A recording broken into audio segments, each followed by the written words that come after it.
आणि कानावरती आवाज यायचा, कुल्फी कुल्फी मलाई. कुल्फीवाला एकदा ओरडून गेला की मग हल्लीच्या रेडिओच्या भाषेत सांगायचं, म्हणजे आता आमची तिसरी सभा समाप्त होत आहे, आपली भेट उद्या सकाळी 6 वाजता. की लगेच सकाळी 6 वाजता बायडोट. माझ्या लहानपणीच्या कालचक्रावर फिरणार हे त्या काळच्या मुंबईतलं हे असं ध्वनीचक्र होतं. मला वाटतं मला आवाजाच्या आठवणी फार दिवस राहतात. त्याचा अर्थ माझी स्मरणशक्ती चांगली असं मुळेच नाहीये. अजूनही आंघोळीला जाताना आठवड्यातून 3 वेळेला मी बाथरूममध्ये टॉवेल न्यायला विसरतो. पण माझ्या आवाजाच्या दुनियेमध्ये सगळ्यात जास्त रंग कोणी भरला असेल तर तो संगीत आहे. मी 3-4 वर्षाचा असतानाच आम्ही गावदेवी सोडून मुंबईतल्या जोगेश्वरीला राहायला आलो. 55-56 वर्षापूर्वीची जोगेश्वरी हे आंबराया आणि ताडांच्या झाडांचं जंगल होतं. त्या काळच्या मुंबईमध्ये सुद्धा भारी गर्दी असं म्हणून काही कारकुनी पेशातल्या लोकांनी सरस्वती बाग म्हणून एक टुमदार घरांची सहकारी वसाहत केली होती. त्यातल्याच एका घरातल्या 2 खोल्यात आमचं बिराड होतं. तिथल्याच लोकल बोर्डाच्या शाळेमध्ये मी माझ्या पाठीवरती पहिली श्री गिरवली. तिथे ग्रामेश्वराचं देऊळ होतं. ज्या काळामध्ये लहान मुलांचं प्रसादाच्या खिरापतीकडे लक्ष असतं, त्या काळात माझं लक्ष मात्र कीर्तनकाराच्या कथेमध्ये आणि अभंग श्लोक आर्या यांच्या गाण्यामध्ये असायचं. देवळाच्या देवाशी काही म्हणजे फारशी संधी जमली नाही, पण देऊळ असं म्हटलं की लहानपणी त्या देवळात ऐकलेली ही कथा कीर्तन भजन आजही माझ्या कानावरती यायला लागतं. राम राम राम राम तुमच्या कुटुंबात गाणं म्हणायला किंवा ऐकायला जायला कुणालाही मज्जाव नव्हता.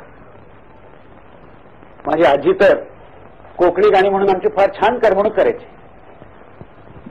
तिथं ते अगदी सुख बांगड्याची कडी गोदव कोमिर सांगाली थोडी, सुख बांगड्याची कडी गोदव कोमिर सांगाली थोडी.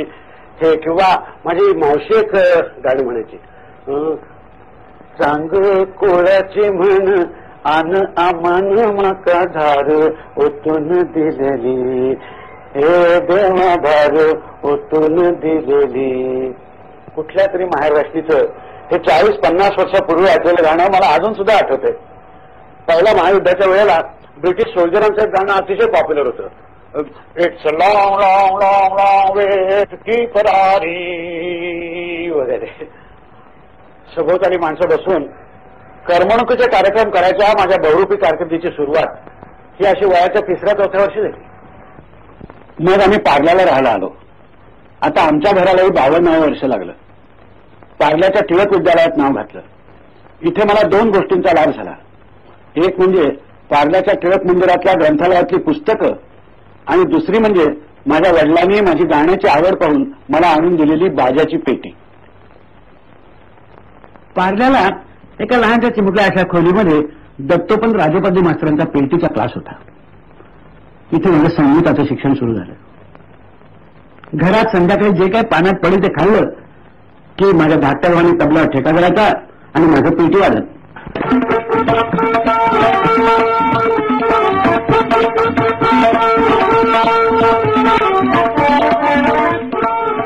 आम्ही दोघे नेहमीचे यशस्वी कलावंत आणि ऐकायला माझे वडील आणि आई हे प्रेमवंश होते.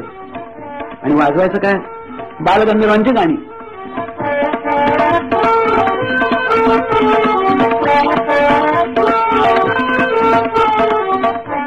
बालगंधर्व हे तर त्या काळातल्या असंख्य लोकांप्रमाणे आमच्याही घरातलं सुरांच्या दुनियेतलं आराध्य दैवत. अहो, वडिलांच्या बरोबर त्यांची नाटकं पाहायला जायचा दिवस नाही, दिवाळी दसरा.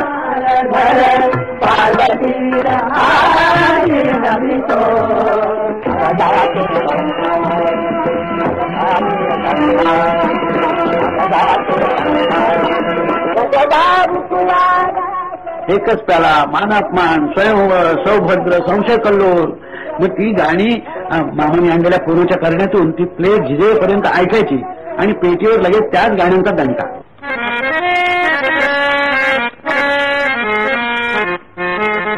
योगायोग असा की आमच्या राजोपाध्ये मास्तरांच्या क्लासच्या गॅदरिंगला बालगंधर्व अध्यक्ष आणि त्यांच्यापुढे माझं पेटी वाजत.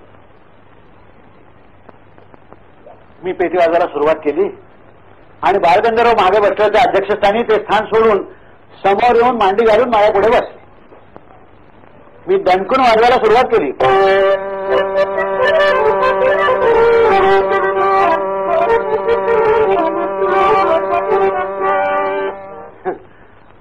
बालगंधर्वांच्या पुढे सत्यवदे वचनाला वाजवायचं म्हणजे शिवाजी महाराजांना भवानी तलवार कशी चालवावी हे दाखवण्यासारखं होतं.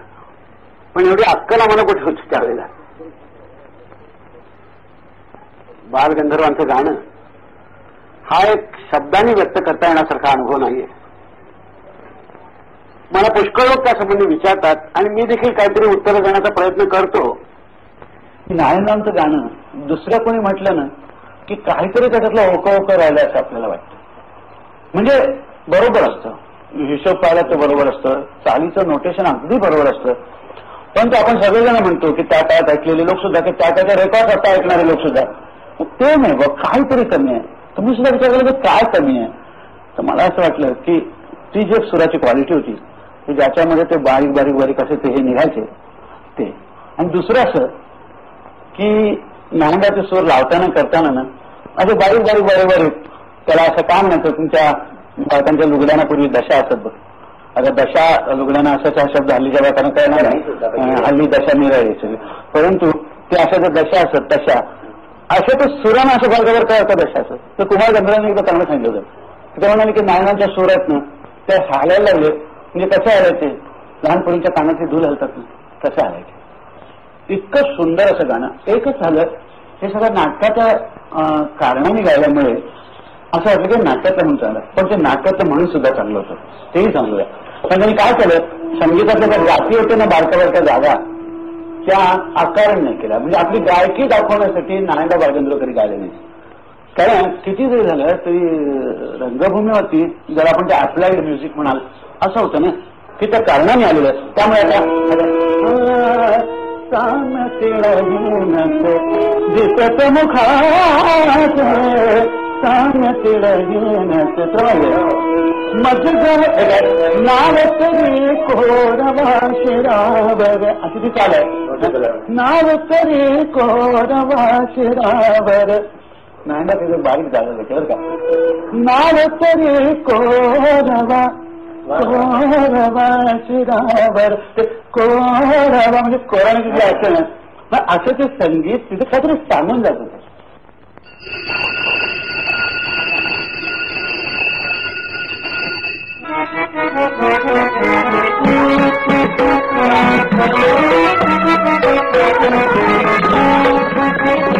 बालगंधर्वांच्या निधनानंतर पुण्याला बालगंधर्व रंगमंदिर उभं करण्यासाठी धडपडणाऱ्या लोकांच्या मध्ये मीही एक होतो. उद्घाटनाच्या सोहळ्याच्या वेळेस त्या भरगच्च भरलेल्या सभागृहामध्ये ऑर्गन सारंगीचं ते नमन नटवरा सुरू झालं आणि ते सूर कानी पडताना अंगावर रोमांच उभे राहिले.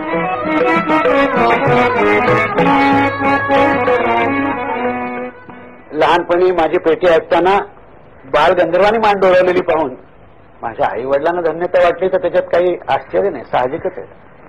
पण दुसऱ्या दिवशी फडके मास्तर म्हणून गणिताचे मास्तर असून अतिशय प्रेमळ असे एक शिक्षक आम्हाला पार्ले टिळक विद्यालयात होते. त्याने मला भर वर्गात सांगितलं की अरे पुरुषोत्तम, बालगंधर्वाला सुद्धा मान डोलायला लावलीस. आता तू गणिताच्या परीक्षेत सगळी गणितं जरी चुकलास तरी मी तुला पास करीन. असेही शिक्षक मला लाभले होते. नाही तर ती आमची जोगेश्वरीची छडीच्या ताळावर चालणारी प्राथमिक शाळा, बापरे तिची आठवलेली तरी अंगावर काटायचं. 5व्या जॉर्ज बादशाच्या कडक पायाखाली एका तबेलेवाच्या जागेत आमची शाळा भरायची. एका वर्गाला 2-2 बाकडी पुरत असत. म्हणजे भिंतीवरच बिगर इयत्ता, पहिली इयत्ता, दुसरी इयत्ता वगैरे असं लिहिलेलं असायचं. फक्त 4थीच्या वर्गाला एक निराळी ओसरी असायची आणि तिथे निराळे मास्तर. 3 वर्ग दामले मास्तर एकटे हातात असत. या वर्ग मानला तर अगदी 4था एक आणखी. दामले मास्तर म्हणजे आधी चौफेर शिकवायचे बरं का. चौफेर म्हणजे एका तोंडाने दुसरीला हिशेब. हाताने पहिल्या इयत्तेतल्या मुलाच्या विधात्याने केवळ शिक्षा देण्यासाठी निर्माण केलेल्या भागावरून छड्या उठवण्याचं कार्य. 3ऱ्या इयत्तेला शुद्ध लेखन. तेवढ्यात एखाद्या मुलाने धरलेले अंगठे सोडले की बघताय हा वाशा